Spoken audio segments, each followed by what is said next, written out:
Hi, my name is Suzanne Angle, and I am the president and owner of Flatwearable Artisan Jewelry. For 5.5 years, we have been the leader for silverware jewelry artists worldwide. We offer tools, supplies, and education. Congratulations on your purchase of our latest model, the Flatwearable Silverware Bending Press Model 4. This is by no means a definitive guide into the capabilities of our tool.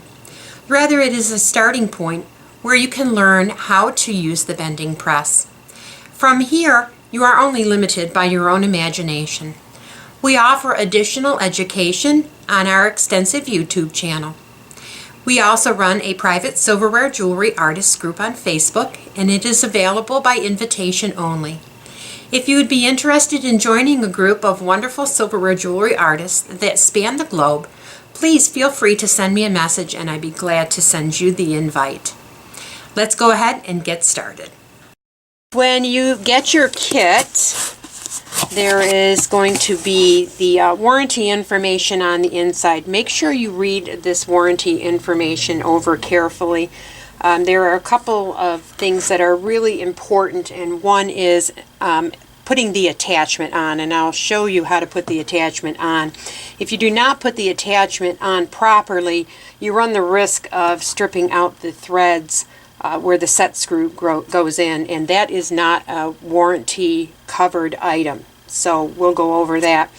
So I've got all the parts here, and I'm going to show you what everything is. This is the base plate. This is going to go onto the base of your arbor press. This is the hardware that goes with it. The first thing you're going to do is you're going to attach the base plate to the base of your arbor press. I have an arbor press that spare here that is not attached, so I can show you how to do the attaching. So it's going to come with hardware. You're going to insert this bolt through. Due to the paint, the powder coating on here, it may require you to screw it down on there until you remove a little bit of that paint around that hole. And then you're going to insert that through the hole in the base of the arbor press. There is a disc that comes with the arbor press. You're going to set that aside. It's not something that we're going to be using. So obviously this has to be done before the arbor press is attached to your work surface. So I've got that in there. You're going to put on the lock washer, and then you're going to add the nut. Hand tighten that, and using a nut driver or a wrench or something that you can hold that, and a screwdriver, we're going to run that bolt right down through, tighten that up, and your arbor press is now ready to be attached to your work surface. It's very important that the arbor press be attached to a work surface, to a solid work surface. You're exerting a tremendous amount of force with the arbor press, and if it is not attached either permanently or semi-permanently, it's going to interfere with your ability to get full leverage.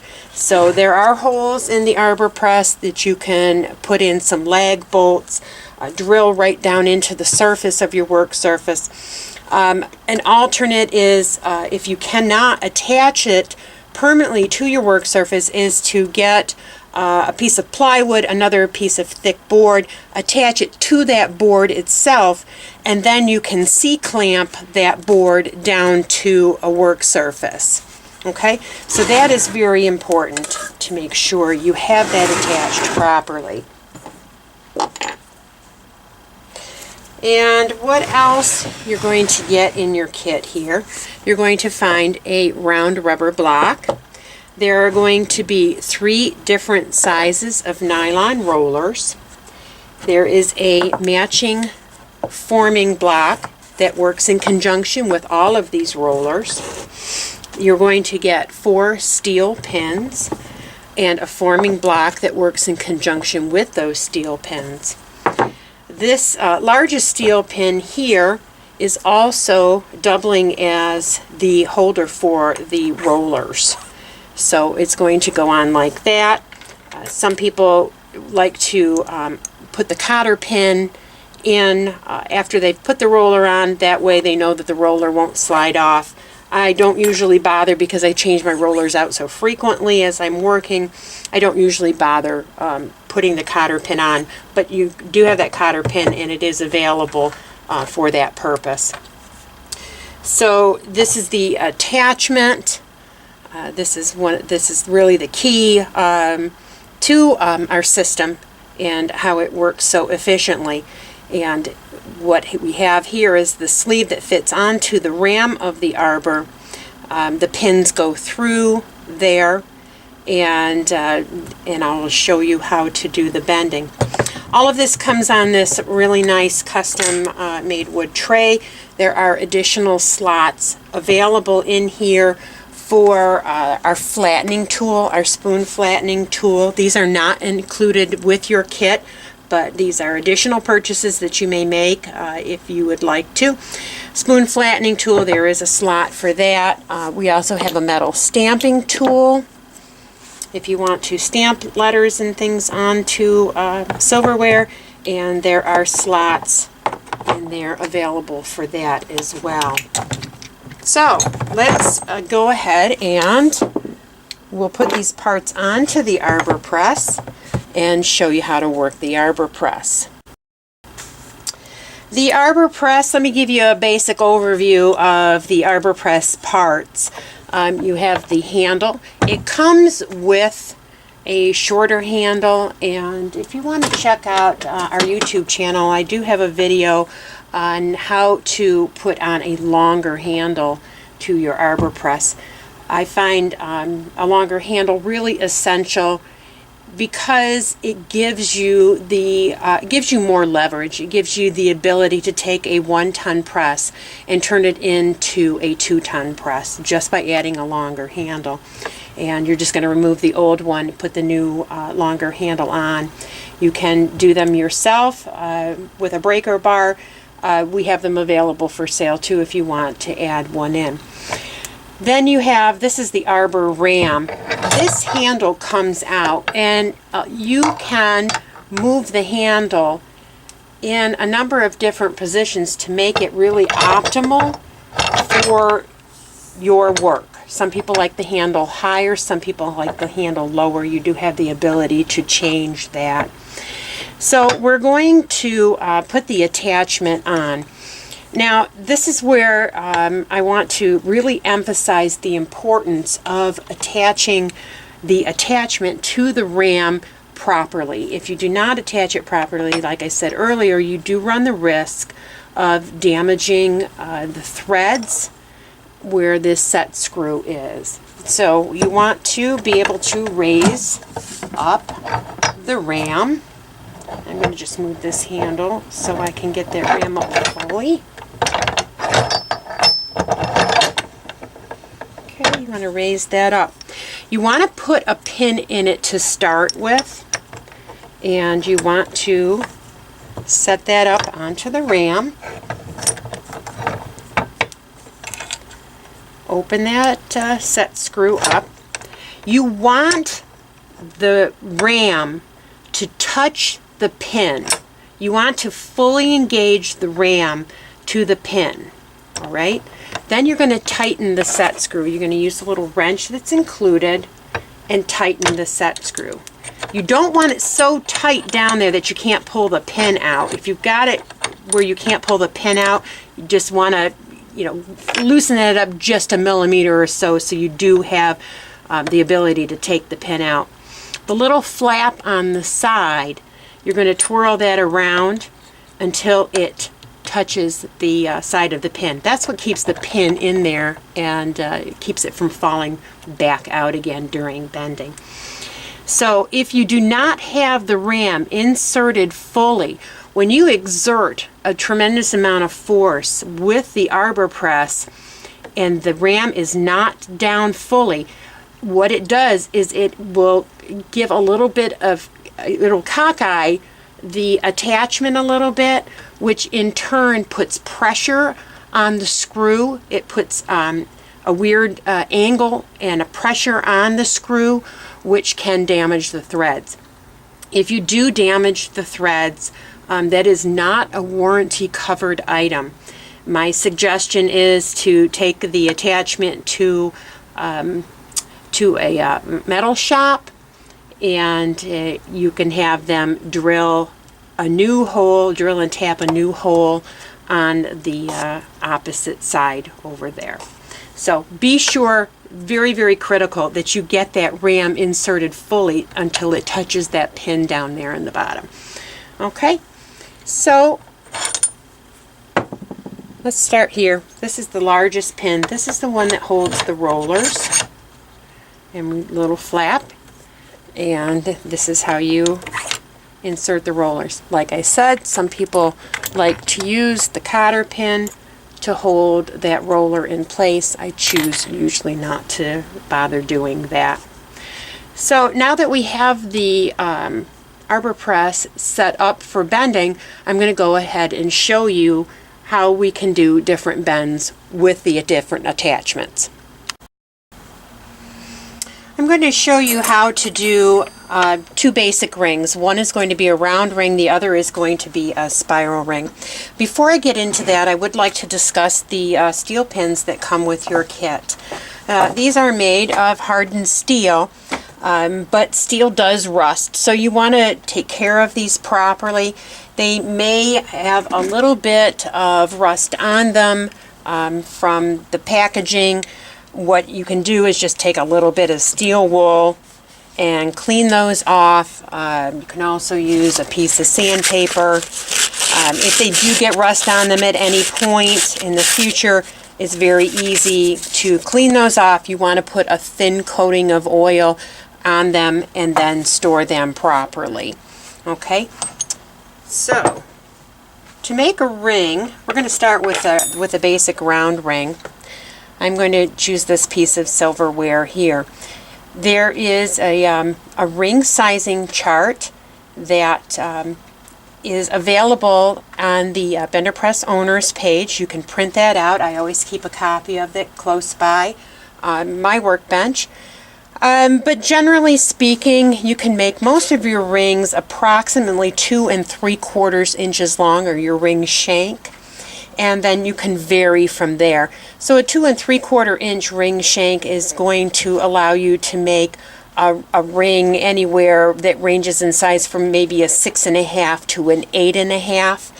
So it really depends on the thickness of the material as well. So just use that ring blank sizing chart to help you gauge how long to make your ring shanks. But for this demo, I'm going to do this at 2 3/4 inches long, and that is approximately right here where my thumb is.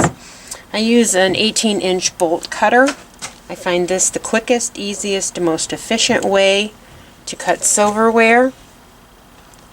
And you want to make sure that you are following safety procedures by using protective clothing and protective eyewear. Silverware does go flying very frequently when you're using a bolt cutter, so you want to use precautions along that line there. So I'm just going to hold either side there so it doesn't go flying on me. Sometimes it'll snap right off, other times it'll bend or cut through just enough to where all you need to do is bend it and it will go free. So we need to dress this cut end right here, and my preferred method is to use a stubby hammer. What I want to do with this ring shank here is I want to taper this end out, and that's going to create a much better fit than if you just leave this the way it is. If you were just to smooth that over and leave that end bulky like that, you're not going to get as nice of a fit. So I find that tapering it out works very, very well. So I'm just using the stubby hammer on the last part of the cut end.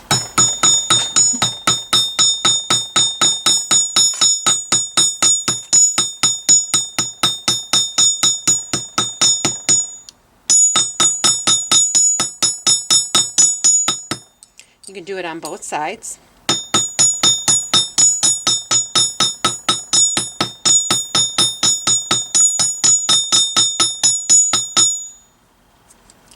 And what I've done is created a tapering on the end there. We're going to clean that off and smooth that off on the mini grinder. Bring that over here. Let me bring the camera over a little bit so we can work on the mini grinder here. The mini grinder is really an essential tool I found for silverware jewelry. This is a Harbor Freight purchase. It's going to come with a stone wheel and a muslin or like a lamb's wool type of polishing wheel. I removed that and I put on a fiber wheel. We do carry fiber wheels on our website. This is really a preferred method for taking the cut edges and smoothing them off. You start on the stone wheel, then you move to the fiber wheel to fine tune it.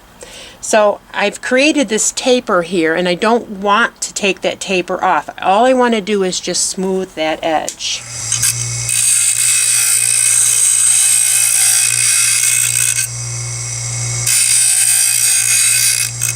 Okay, so I've rounded it. Now I'm going to finish smoothing it on the fiber wheel.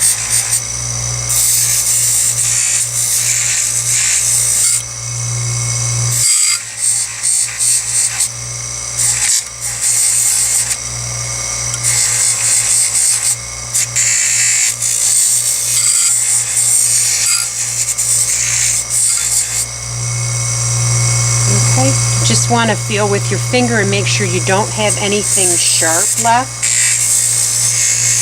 When it feels smooth, then you know you've done enough. You may notice that my mini grinder has the outer shrouds removed, and I do that because I can get a whole lot more use out of these wheels as they work down, as the material wears away. I can access the what's left of the wheel a lot easier without the shrouds on there. So that's why I don't have shrouds on mine. Okay, so we have now created our first ring shank. We're going to go to the bender and I'm going to show you how to bend this. If you need additional help with bending, we do have other videos specifically on ring bending on our YouTube channel, and feel free to check those out. Alright, before we bend, I do want to make mention of a couple of things. On the bottom of your nylon forming blocks are two large magnets covered by a piece of tape. I do recommend for you to keep that piece of tape on there, just because magnets can be very fragile, and when you smack them up against metal, they can break. So I do recommend for you just to keep that tape on there. It sticks plenty well even with the tape on there. So the ring forming block here has two channels, and they may look the same, but they are actually a little bit different. One is more shallow, one is deeper. My recommendation for making rings is to always start with the largest pin in the shallow channel. Once you've created the form, you can always go down in size by changing pins, going down in pin size and using the deeper channel. And that will allow the ring to close up more and make a smaller ring. So this is our largest pin. This also is the one that holds the rollers. I'm just going to lift the flap. I'm going to insert the pin, and I'm going to make sure that flap is turned all the way around so it is holding the pin in place and not allowing it to move. Okay, again, we're going to use largest pin, shallow channel. You want to line this up. You're going to get your best force close to the attachment. So you want to do your bending primarily on this half of the block here. Okay? You're going to get a lot more force in that area. Your basic ring is going to be done in a candy cane configuration. So we're going to start with the cut end. I just prefer starting with the cut end. I just do it over and over and over again, and I find that I like to repeat my same patterns over and over again, and that gives me consistency. So the tip there, the one that we've just ground down, I want that to be laying on the top of this high point of the forming block, just beyond the pin, okay? And we're going to give it a nice full press.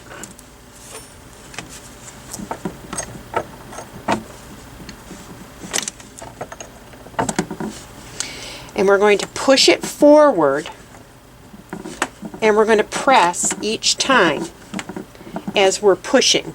So we are feeding the silverware in. I'm right-handed, so I'm feeding the silverware with my left hand, and I'm pressing with the handle with my right hand.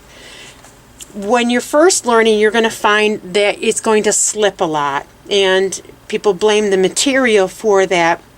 We went through some different materials. We found this material to be quite durable. It's going to mark up. It's absolutely going to mark up. You're putting a lot of force. We've got a 1-ton press here. We've got thick material. We're putting a lot of force against this block. The blocks can get very, very beat up and still be effective. So if your blocks are getting gouged up, it absolutely is not a problem whatsoever. There's an older block there. It's been probably hundreds and hundreds of rings bent there on that block. As long as the ring is still forming, here's one that's really beat up.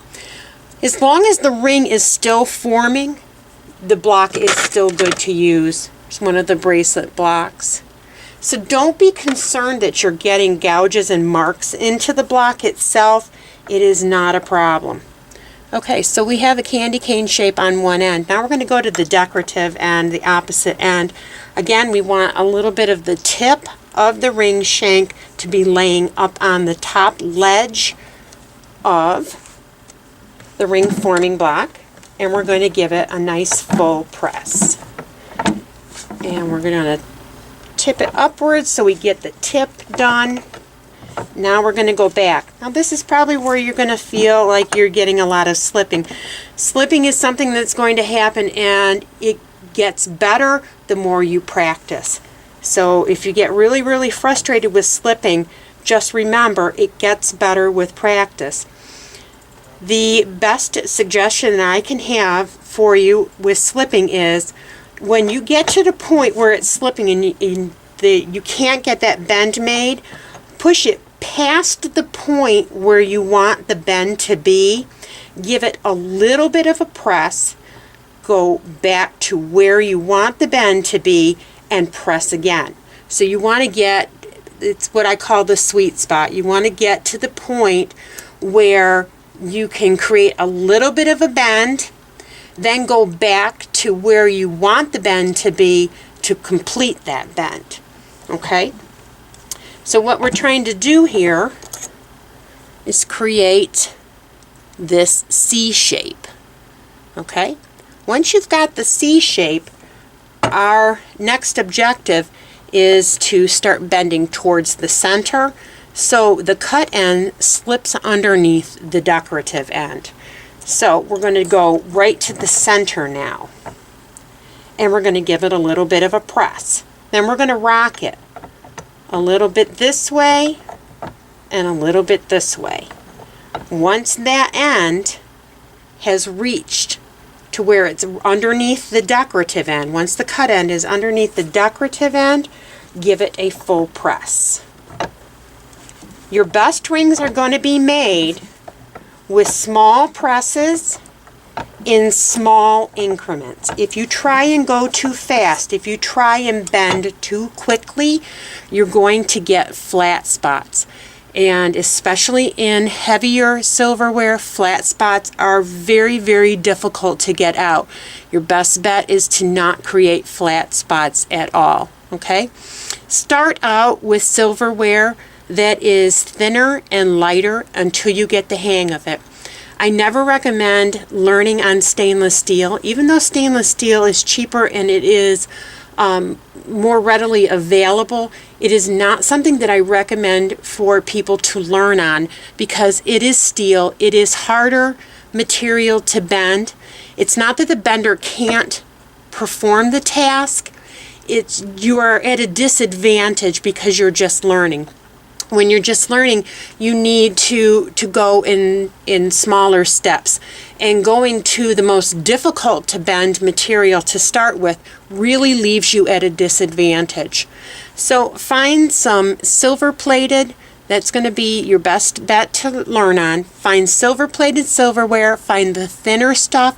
Learn the techniques. Once you get the techniques down, then you can move into the thicker materials because you're going to have the skill set necessary to bend that thicker material. Okay? So there you go. There is your first round ring. And we're going to move on and we're going to do a spiral ring next. Okay, I've prepped another ring shank here, and this is going to be for a spiral ring. Spiral rings work really good at about a 3.5 inch ring shank. If you're going to make a smaller ring, say you want to make a spiral that's a size 6 ring, you may not want quite 3.5 inches. If you need to make a spiral ring for size 10 or 11, you may want to go up to 4-inch ring shank. So average about 3.5 inches is this ring shank right here. You do not taper the end with the stubby hammer. You just want to smooth that end off, which I've already done both on the stone wheel and the fiber wheel. Okay, so we're going to go back in here. There's actually a couple of ways to make spiral rings. I'm going to show you the way I think is probably the easiest to teach, and that is by feeding the whole piece through at one time. You can do candy cane shapes, but this way gives you a little bit more control over the angle of the ring, and once it bypasses the other portion, it allows you more control of how close you get those areas together. Okay, when you do a spiral ring, you do not go in straight. You go in at a little bit of an angle. Again, putting the tip onto the top of the forming block. And you want to give that a nice full press. I'm going to make sure that tip is pressed all the way around. Okay, I've got a slight angle here. So now I'm feeding with my left, I'm pressing with my right, and I'm pushing through, and I can gauge how well this is going to wrap up against this first section here just by looking down. If I need to bring those sections a little closer together, then I'm going to angle it back. If I need them more wider apart, then I'm going to angle out. Okay, and we're just going to keep doing this, adjusting angle as we are going. Let me pull this off and show you where I'm at right at the moment. You can see that this is starting to go to the outside. That is exactly what we want. Okay. Again, learning on a thinner material to start with. Don't put yourself at a disadvantage by trying to force material that is much too thick for your skill set. Okay. Now, if you've got really thick material, I've got a pretty heavy-duty piece of silverware in here right now. You may find that you just cannot get that pushed in no matter what you do. It's too difficult. I could probably get that pushed in, but I'm going to show you a little trick. So say I can't get that pushed down, I can't get that pushed around far enough. You can always use your rubber mallet, and you can finish the ring by tapping it over. Okay, bring it down a little bit more and tap it down.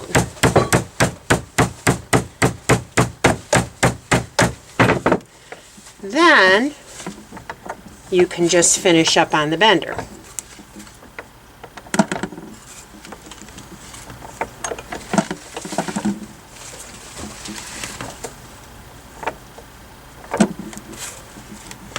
The thicker materials, you're really going to be at a much better advantage to put a longer handle onto your arbor press. Okay, so we've got a nice tight wrap here. There's no gap at all, and that's because my angle was only very slight. If my angle was greater as I was feeding it through, I could make a wider gap here. So it really just depends on what you want that finished piece to look like, whether you want more of a gap in there or you want it really tight like that. You may find that if that tip is sticking up a little bit too much for you and you want that rounded a little bit more, you can go back in just on that area right there on the tip, push that through your bender and press. And that's going to round that tip down a little bit. Okay. So let's say I've made this ring now, and let me check the size.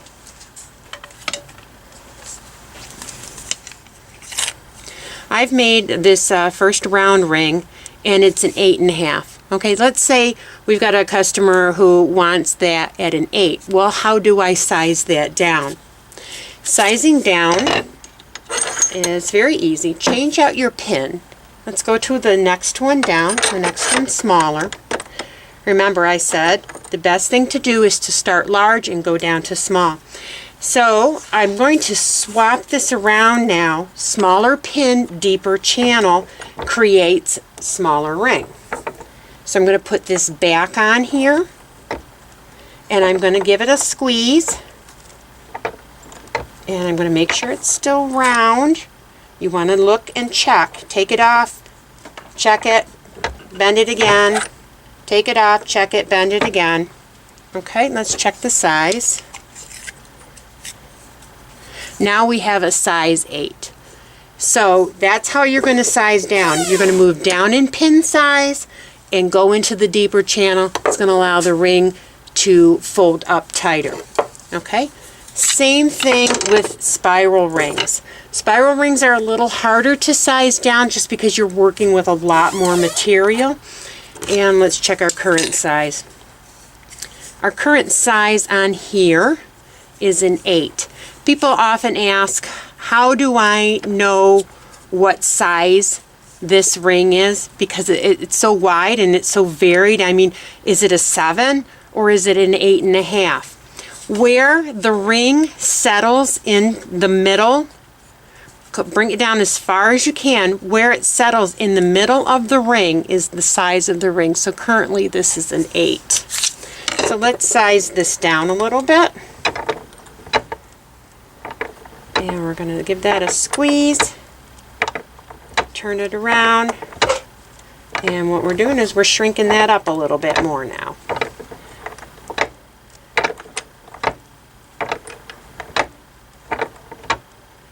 And I know it may look really super easy and you may get frustrated because you're saying, oh, well, she makes it look so easy, and it's not that easy. It is that easy once you get the techniques down, once you learn the basics. It's really just a matter of practice after that. So that size 8 ring is now a size 7. All right, so now you know how to size down. How do you size up? Sizing up is not done on the bender. It is done on a steel mandrel. All right, so I find that if I got myself a piece of PVC pipe here, and I put a cap, glued a cap on. I put that over the top of my ring on the steel mandrel. I can force the ring down a lot easier. Okay. And hit it back off again. Alright, let's check the size. This was a 7. Now we are back up to We're at a 7.5 right now. So that is how you size up. Is you're going to, we'll do it with this one too. We'll do it with the round ring here. You're going to put it on the steel mandrel. I put the PVC pipe on here. Tip it to one side. Don't put it directly down on top of the ring because you can get the ring stuck, or you can get the PVC stuck on the ring. And tap down. Okay? It does take a little bit of experimenting to get it the right size. You may have to do it several times. You may have to go back to the bender and make it smaller again. You may have to go back and enlarge it again. Sometimes it's just a matter of playing around with it because it can be really difficult to know how much to hit it down the mandrel because there is some spring back to the metal. So now this ring is now at a size 9. Okay? Alternately, you can also do ring sizing with the V mandrel block here. Let me move the camera down here and show you the V mandrel block. This is a block that I find can be really essential when it comes to rings. So if I say I'm at a show and I don't have my bender available to make a ring smaller, I can make a ring smaller right there while the customer waits by putting it onto the steel mandrel. And like say, currently this ring we said was on the steel mandrel here is just about 8 1/4. Let's say we wanted to make this down to a 7 here. What I want to do is I want to drive that cut end down further. Okay. Now I'm going to hit it. That's going to allow me to size that ring down.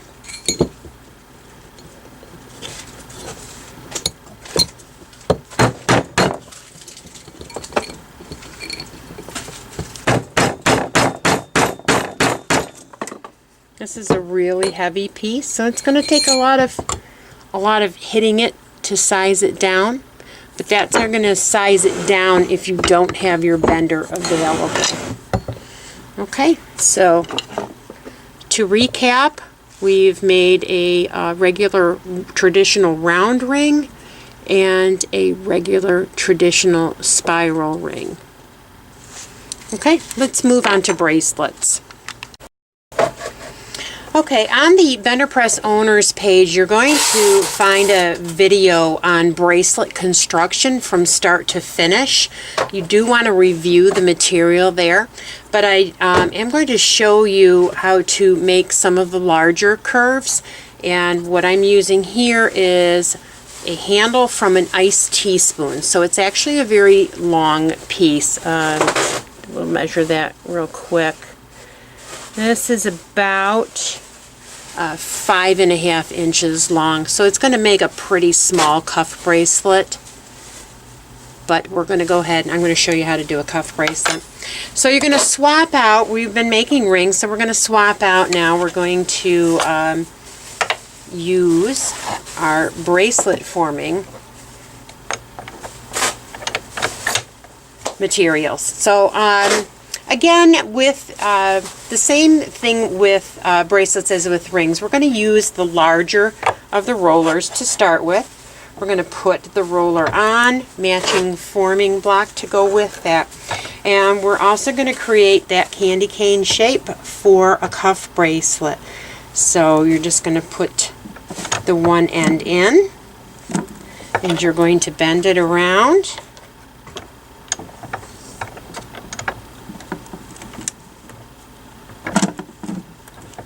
Get a nice smooth curve.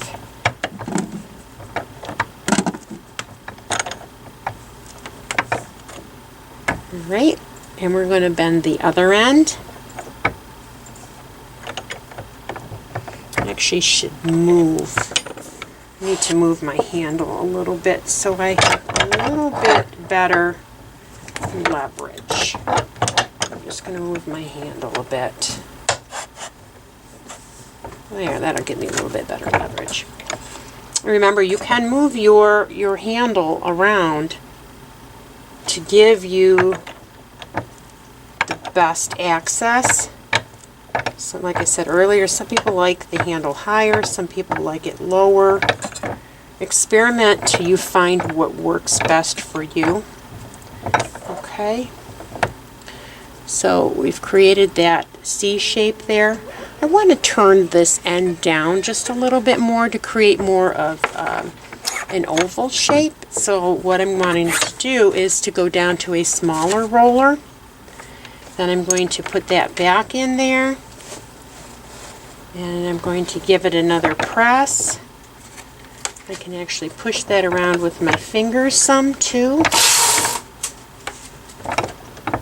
This handle is thin enough, it's a little easier to manipulate. Doing the more open curves, you'll find are easier to do than the smaller, tighter curves until you get kind of the hang of things.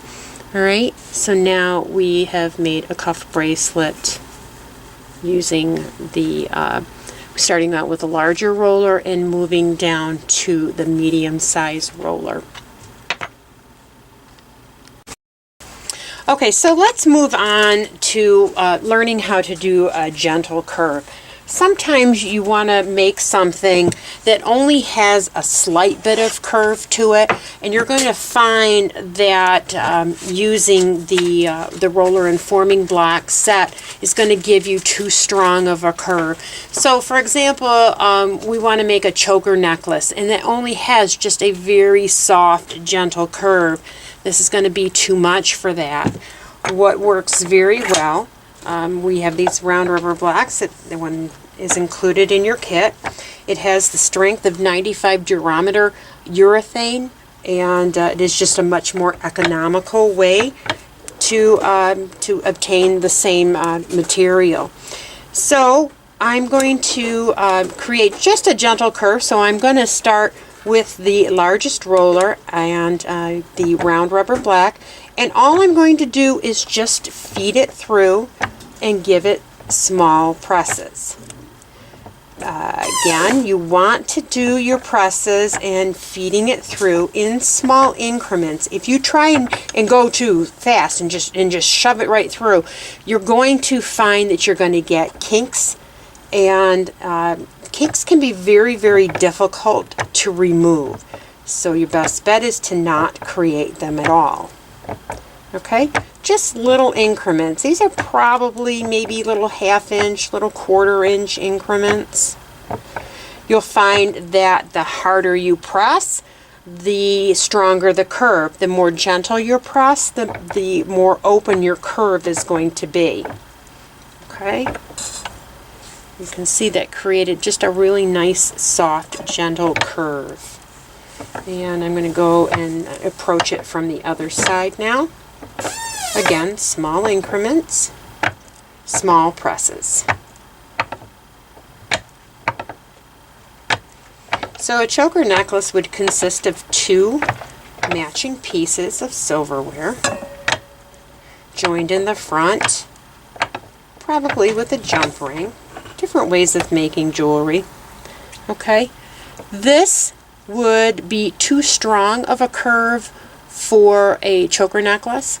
So we could, just adjust as you go. We're just going to open that back up. This is easy enough to open back up. And so if you want more of a gentle curve than I just created there, just make your presses lighter. And that could be 1/2 of your choker necklace. You would have a matching piece, attach some chain in the back there. You could do some sort of an embellishment there in the front. But you can see that that's going to create you a nice, gentle, open curve that you would not be able to get if you were using the forming block with your roller. Okay, I'm going to show you how you do their smallest bends, and we're going to use the mini pin. The mini pin is an extremely popular pin with our customers. It's going to give you some nice small bends. And we're just going to flip my little lever around there so that doesn't come back out again. We're going to use our ring block for our mini pin. And I'm just going to make a little pendant here. You can use the mini pin for making very small rings. We've had customers with size 3 and size 4 fingers. Mini pin is perfect for that. Toe rings, pendant bails, anywhere where you need a small bend to be made. The mini pin is really going to be your go-to pin. And I'm just feeding it through. Now this is a pretty lightweight piece of silverware I'm working with, and I can usually get most of the way around on that. And I can push up to close that gap. Okay, and that gives you a really nice small loop. Now, for example, let's say I was, I'm just going to grab this piece that I did for the choker. This material is much thicker. You may not be able to get that loop closed, and that's when you're just going to use a rubber mallet and finish tapping it over. So let's say, for example, I could not finish closing that loop right there. I can very easily tap it down and finish the close with the rubber mallet. Okay, and that's going to create you an even smaller loop. So you can have something that's a little more open, a little more wide. If you want something a little bit tighter, only bend it around partially and then tap it down the rest of the way with the rubber mallet.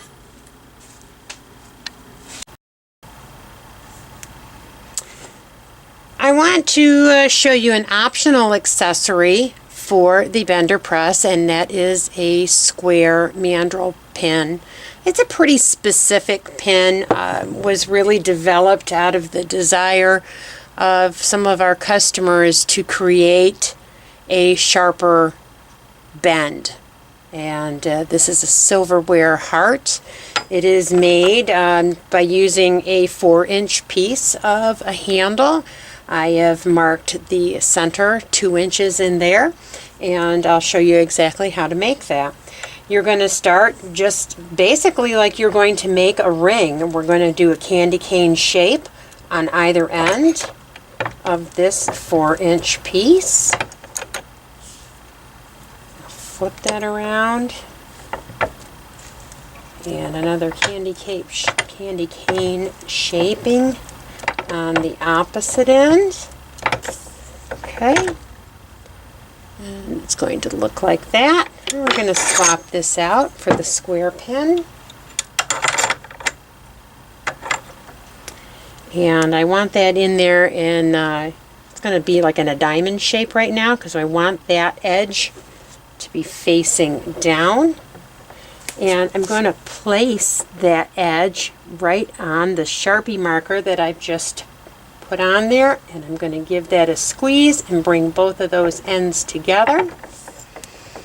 And I'm going to adjust this part of the loop a little bit. So I'm going to go back to using a regular pin. And we're going to go in there and give that a little more of a squeeze. Bring that down. We need to tap that down there a little bit. Don't be afraid to use the mallet to coax things and get them to move the way you want them. And there you have a heart. So if you didn't pick up the square pin when you made your bender purchase, you can find that on the Bender Parts replacement page. The instructions for how to order replacement parts are going to be on the Bender Press Owners page.